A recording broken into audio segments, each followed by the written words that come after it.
Hello மக்களே, welcome back to our channel Ganga's lifestyle and learning.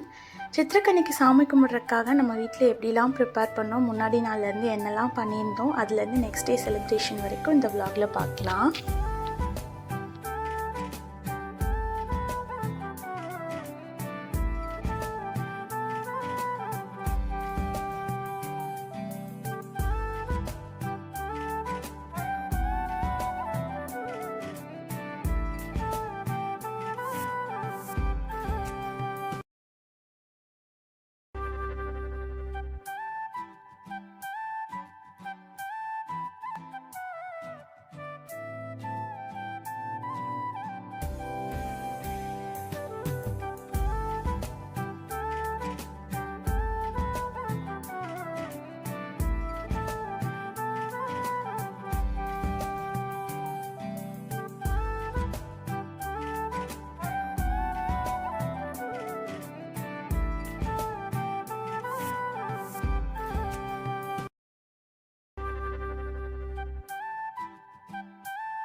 சித்திரை மாதம் ஒரு புதிய ஆரம்பம் மாதிரி ஃபீல் ஆகும். இந்த வருஷம் தமிழ் நியூ இயர்க்காக நான் ஃபஸ்ட்டு பண்ண வேலையே கடைக்கு போய் பூ வாங்கினது தான். பூக்கடையில் ஆல்ரெடி ஃபெஸ்டிவ் வைபாக தான் இருந்துச்சுன்னே சொல்லலாம் சொல்லப்போனால். அதுக்கப்புறம் ஃப்ரூட்ஸ் வாங்குறதுக்காக பழக்கடைக்கு போனோம். சித்திரக்கனி 4 நாளே ஃப்ரூட்ஸ் ஷாப்பில் அவ்வளோ கூட்டம் இருக்கும். பழமுதிரில் அவ்வளோ கூட்டம் இருந்தும் ஏதோ ஒரு வழியாக ஃப்ரூட்ஸ் எல்லாம் வாங்கியாச்சு. சாமி கும்பிட்றதுக்கு தேவையான மாம்பழம், வாழை, பழாப்பழம், இன்னும் சில ஃப்ரூட்ஸ் எல்லாம் வாங்கிட்டு வீட்டுக்கு வந்தாச்சு. வீட்டுக்கு வந்த உடனே வாங்கிட்டு வந்த ஃப்ரூட்ஸ் எல்லாத்தையும் டேபிளில் எடுத்து வச்சுட்டு அதுக்கு மேலே தான் ரியல் வேலையே ஸ்டார்ட் ஆச்சுன்னே சொல்லலாம். ஃபங்க்ஷன் டேஸ் வந்தாலே ஃபெஸ்டிவல் வைப்ஸ் அண்ட் ஹாப்பினஸ் இருக்கோ இல்லையோ, இந்த க்ளீனிங் பர்டன் கண்டிப்பாக இருக்கும். வீட்டை ஃபுல்லாக டீப் க்ளீன் பண்ண ஸ்டார்ட் பண்ணியாச்சு. க்ளீனிங் எல்லாம் முடிச்சுட்டு கையோட மாப்பும் பண்ணி முடிச்சிட்டேன். ஓகே, கொஞ்ச நேரம் ரெஸ்ட் எடுக்கலான்னு பார்த்தா அப்போவே டைம் 8:30. ஸோ அதுக்கப்புறம் சிம்பிளாக டின்னர் பண்ண ஸ்டார்ட் பண்ணியாச்சு. தோசைக்கு நிலக்கடலை சட்னி, தக்காளி சட்னி, மல்லி சட்னி வச்சுட்டு எல்லோரும் சாப்பிட்டு முடிச்சாச்சு. ஒரு சட்னி பண்ணியிருந்துருக்கலாம், பட் சிம்பிளான டின்னருங்கிறதுனால 2-3 சட்னி பண்ணால் தான் வீட்டில் இருக்கவங்களாம் ஒழுங்காக சாப்பிடுவாங்க. ஸோ 3 சட்னி பண்ணி தோசை பண்ணி திருப்தியாக டின்னர் முடிச்சாச்சு. அதுக்கப்புறம் தான் சொல்லப்போனால் ரியல் ஒர்க்கே ஸ்டார்ட் ஆச்சுன்னு சொல்லலாம்.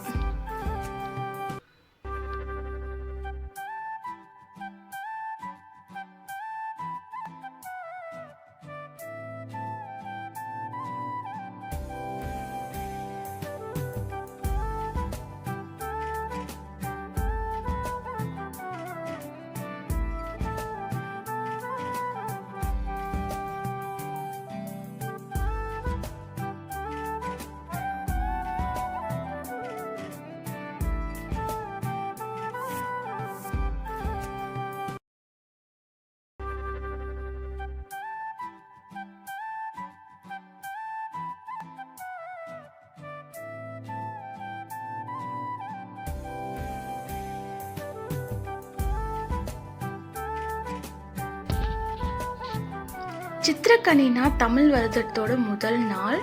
சித்திரை 1 நம்ம தூங்கி எழுந்த உடனே பார்க்குற அந்த முதல் விஷயம் தான் இது. அழகாக அரேஞ்ச் பண்ணப்பட்ட பூஜை பொருட்கள், பூ, பழம், தானியங்கள், அதோடு சேர்ந்த நகை, பணம், இது எல்லாம் கண்ணாடி மூலமாக ஃபஸ்ட்டாக பார்க்கும்போது அந்த வருஷம் முழுக்க நம்ம வாழ்க்கையில் செல்வ செழிப்போடவும் சந்தோஷத்தோடவும் இருக்கும்னு நம்பப்படுது. இது ஒரு பழக்கம் மட்டும் இல்லை, ஒரு பாசிட்டிவான ஒரு ஸ்டார்ட்னே சொல்லலாம். இது ஒரு நம்பிக்கை. நம்ம வாழ்க்கையில் எதுக்குமே பஞ்சம் வரக்கூடாது. பழம் இருந்தால் வளம் கிடைக்கும், தானியம் இருந்தால் நிறைவு கிடைக்கும், நகை பணம் இருந்தால் செல்வம் கிடைக்குங்கிறது பெரியவங்களோட ஒரு நம்பிக்கை. இப்படி எல்லாமே நம்ம வாழ்க்கையில் நிறைய இருக்கணும்னு அதை சிம்பலைஸ் பண்ணி தான் நாம் இதை இப்படி அழகாக அரேஞ்ச் பண்ணி சாமி கும்பிடுறோம். அந்த ஃபர்ஸ்ட் பார்வையிலேயே ஒரு நிம்மதி, ஒரு சந்தோஷம், இந்த வருஷம் நல்லா தான் இருக்கும்னு ஒரு ஃபீல் ஆட்டோமேட்டிக்காக வரும். பூஜை ரூம் க்ளீன் பண்ணுறது தான் இருக்கிறதுலே பெரிய வேலைன்னு சொல்லலாம். வெள்ளி, பித்தளை பொருட்கள் எல்லாம் தனியாக வாஷ் பண்ணி ஒவ்வொன்றையும் நீட்டாக அரேஞ்ச் பண்ணியாச்சு. சித்திரக்கனிக்காக தட்டு ரெடி பண்ண ஆரம்பிச்சிட்டேன். ஃபஸ்ட்டு வாஷ் பண்ண சாமி பொருட்கள் எல்லாத்துலேயும் மஞ்சள், குங்குமம், தேவையான அலங்காரம்லாம் பண்ணிவிட்டு வெள்ளித்தட்டில் பூ, மஞ்சள், குங்குமம் இதெல்லாம் வச்சு அடுக்கியாச்சு. இன்னொரு பிளேட்டில் மா இலையோட தோரணம் கட்டி மாம்பழம், பழா, வாழை எல்லாம் நீட்டாக அரேஞ்ச் பண்ணியாச்சு. மற்ற ஃப்ரூட்ஸ் எல்லாமே இன்னொரு பிளேட்டில் வச்சுட்டு விளக்கு பூஜை சாமானங்க எல்லாம் ரெடி பண்ணிவிட்டு கிச்சனில் வந்து பூஜை ரூம் கொண்டு போய் வச்சாச்சு.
அந்த நாளுக்கான எல்லா ப்ரிப்ரேஷனும் முடிச்சுட்டு ஒரு பீஸ்ஃபுல் ஃபீலிங்கில் தூங்க போயாச்சு. காலையில் எழுந்த உடனே ஃபஸ்ட்டு பார்வை ரொம்ப ஸ்பெஷலாக இருக்கணும்னு சொல்லுவாங்க இல்லையா, அந்த மாதிரி கண்ணாடி மூலமாக இந்த பழங்கள், பூ, நகை எல்லாத்தையும் பார்த்தாச்சு.